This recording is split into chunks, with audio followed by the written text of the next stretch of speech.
രാജ്യത്തെ പുതുക്കിയ റെയിൽവേ നിരക്ക് പ്രാബല്യത്തിലായി. എസി കോച്ചുകളിൽ കിലോമീറ്ററിന് 2 പൈസയും എക്സ്പ്രസ് ട്രെയിനുകളിൽ കിലോമീറ്ററിന് 1 പൈസയുമാണ് വർധന. പാസഞ്ചർ ട്രെയിനുകളിൽ 500 കിലോമീറ്ററിന് മുകളിലും നിരക്ക് കൂടിയിട്ടുണ്ട്. യാത്രക്കാർക്ക് ആശ്വാസമായി ഇന്നു മുതൽ റിസർവേഷൻ ചാർട്ടുകൾ 8 മണിക്കൂറിന് മുൻപ് പ്രസിദ്ധീകരിക്കും. തൽക്കാൽ ബുക്കിംഗിന് ആധാർ നിർബന്ധമാണ്. ടിക്കറ്റ് നിരക്കിൽ മാത്രമല്ല, റിസർവേഷനുമായി ബന്ധപ്പെട്ട നടപടിക്രമങ്ങളിലുമുണ്ട് മാറ്റം. ഇന്നു മുതൽ തൽക്കാൽ ടിക്കറ്റുകൾ ആധാർ ലിങ്ക് ചെയ്ത മൊബൈൽ നമ്പറിൽ നിന്ന് മാത്രമേ IRCTC ആപ്പുകളിലും റെയിൽവേ വെബ്സൈറ്റിലും ടിക്കറ്റ് ബുക്കിംഗ് സാധ്യമാകൂ. ജൂലൈ 15 മുതൽ ആധാർ അടിസ്ഥാനമാക്കിയുള്ള OTP നിർബന്ധമാണ്. ഏജന്റുമാർ ബുക്ക് ചെയ്യുന്ന ടിക്കറ്റുകളിലും OTP നമ്പർ ബാധകമാണ്. ടിക്കറ്റ് നിരക്കിലും വർധനവുണ്ടായിട്ടുണ്ട്.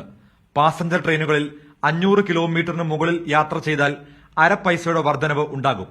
500 മുതൽ 1500 കിലോമീറ്റർ വരെ 5 രൂപയും 1500 കിലോമീറ്റർ മുതൽ 2500 കിലോമീറ്റർ വരെ 10 രൂപയും 2501 കിലോമീറ്റർ മുതൽ 3000 കിലോമീറ്റർ വരെ 15 രൂപയുടെ വർധനവാണ് ഉണ്ടായിരിക്കുന്നത്.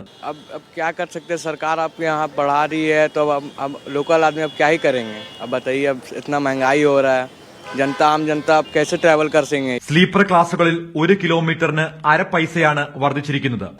महंगाई है, आगे नहीं बढ़ाना चाहिए, देखना चाहिए, लोगों पे ऑलरेडी बहुत बर्डन है. AC കോച്ചുകളിലാണ് കൂടുതൽ വർധനവ് ഉണ്ടായത്. സാധാരണക്കാരായാലും നമുക്ക് ഇത്ര ദൂരം ഡിസ്റ്റൻസ്, ഞാനിപ്പോൾ കേരളത്തിൽ നിന്ന് തന്നെ, അപ്പൊ ഇത്രയും ഡിസ്റ്റൻസ് വരുമ്പോൾ അത്രയും പൈസ വർദ്ധിക്കുമ്പോൾ ഭയങ്കര ബുദ്ധിമുട്ടാണ്. അതേസമയം സബർബൻ ട്രെയിനുകളിലും സീസൺ ടിക്കറ്റുകളിലും വർധനവുണ്ടായിട്ടില്ല.